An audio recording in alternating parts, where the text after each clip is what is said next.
आमर आज हो बाहर माछ भजा हो पखाड़ खाया ये भजा सैलानी आती नमस्कार जय जगन्नाथ आ गोटे सर्ट ब्लॉग को आपन को स्वागत। मो बाबा को देखा देखा कौन देखी कौन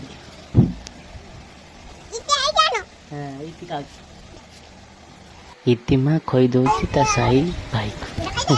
बहुत खुशी कथा बहुत आनंद भाव कंटा छड़े बाहर माछ भजा खई दौची से बहुत सुंदर भाव दीदी छड़े दौची सी खाऊ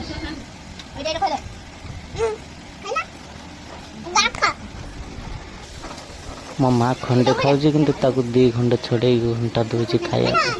से खाऊ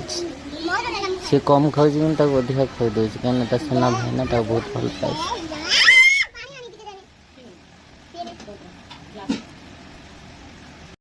हाय कोई हाय कोई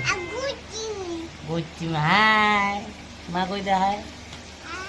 भाभी पखाड़ खाइबा किंतु आम नसीब खराब जे भाउज सब पखाड़ खाई देछनी माछ एते सुंदर हेतिला सब पखाड़ खाई देछनी आम पई पखाड़ नाही आम गरम भात खाउछु भाई मु आम पुत्र 3 जण खाउछु। वर्तमान सुजाता खाइबा आसीबे वर्तमान सुजाता पई 4टा तरकारी गोटे घांट माछ झोल आंब